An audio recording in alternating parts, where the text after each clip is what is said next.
ওইখান থেকে সরে যেতে চাই কেন? ডেমোক্রেসি থাকতে আমাদের প্রবলেমটা কোথায়?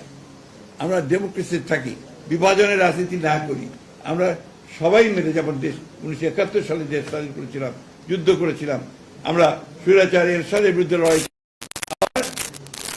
2020-এ আমরা ফ্যাসিবাদের বিরুদ্ধে চূড়ান্ত লড়াই লড়ে আমরা ফ্যাসিবাদ মুক্ত হয়েছি, একটা গণতান্ত্রিক পরিবেশ সৃষ্টি হয়েছে। সবাই মিলে আমরা এটাকে আজকে সেই জায়গায় নিয়ে যেতে পারি যেখানে আমাদের সেই লক্ষ্য রেখে আমরা পৌঁছতে পারব। সমস্যা এত সহজ নয়, জটিল। এত সহজেই এতগুলো ক্লেদ চলে যাবে না। এই এত সহজেই আমরা মুহূর্তের মধ্যে সমস্ত কিছুকে সুন্দর করে ফেলতে পারবো না, কিন্তু ধৈর্যের মধ্যে ধরে আমাদেরকে এগিয়ে যেতে হবে। আজকে প্রফেসর ইমাজউদ্দিন সাহেবের যে আমরা বারবার সেই কথাই মনে করি যে তার দেখানো পথ, তিনি যে পথে চলতে চেয়েছেন গণতন্ত্রের পথে, যিনি লিবারেল ডেমোক্রেসির পথে, এবং সঙ্গে নিয়ে সামনের দিকে এগিয়ে সত্যিকার একটা ডেমোক্রেটিক কান্ট্রি গড়ে তোলার ব্যাপারে সেই দিকে আমরা এগিয়ে যাব। আজকে তার এই মৃত্যু দিবসে আমি গভীর শ্রদ্ধা ভরে তার স্মৃতির প্রতি আমি শ্রদ্ধা জানাচ্ছি, আত্মার মাগফিরাত কামনা করছি এবং আল্লাহ তাআলার কাছে এই দোয়া চাইছি যে আল্লাহ তাআলা তাকে যেন বেস্ট নসিব করেন।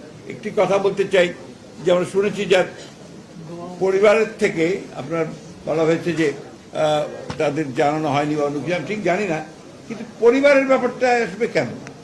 আমরা তো প্রফেসর ইমাজউদ্দিন সাহেবের কাছে পরিবার করতে চাই, তারা নিজেরা করবেন। এখানে যারা আজকে আয়োজন করেছেন আমি তাদেরকে আন্তরিকভাবে ধন্যবাদ এবং কৃতজ্ঞতা দিতে চাই যে তারা নিজেরাই উদ্যোগ নিয়ে এই কাজটা করেছেন। সেই জন্যই আমি তাদেরকে আবারও ধন্যবাদ দিতে চাই, কৃতজ্ঞতা জানাচ্ছি। প্রফেসর ইমাজউদ্দিন সাহেব আল্লাহর কাছে সবচেয়ে ভালো জায়গায় যান। এই কথাগুলো এই জন্য বললাম যে সাংবাদিকরা এটা চাচ্ছেন। আমি মনে করব যে বিরোধী দল শুধুমাত্র আপনার তাদের ক্ষমতায় যাওয়ার জন্য এই জুলাইকে তারা ব্যবহার করতে চায়। আমরা কিন্তু চাই না যে জুলাই শুধু ক্ষমতার যাওয়ার জন্য আরেকটা হাতিয়ারই পরিণত হোক।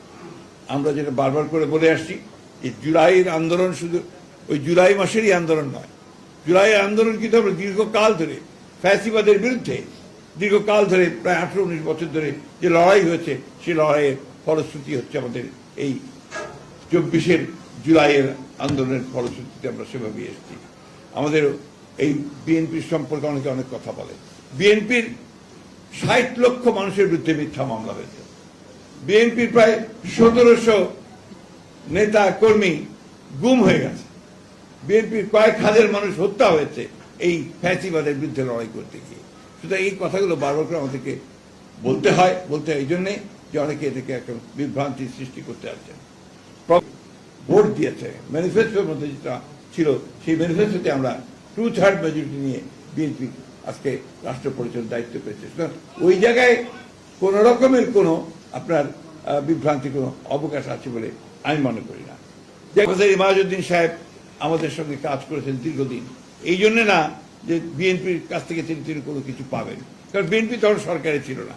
বিএনপি তখন গণতন্ত্রের জন্য লড়াই করছে এখনো। প্রফেসর ইমাজউদ্দিন সাহেবকে আমরা এই জন্যই সবসময় মনে রাখার চেষ্টা করি। প্রফেসর ইমাজউদ্দিন সাহেব আমাদের সেই লতিফ মাসুম সাহেব অত্যন্ত সুন্দর করে কথাটা লিখেছেন যে আমাদের জন্য তিনি ছিলেন সেই বাতিঘর, যে বাতিঘরকে দেখে আমরা লিবারেল ডেমোক্রেসির দিকে যাওয়ার চেষ্টা করছি। সেই লিবারেল ডেমোক্রেসির পক্ষে আমরা যেতে চাই। আমি একটা কথা আমার প্রায় মনে হয়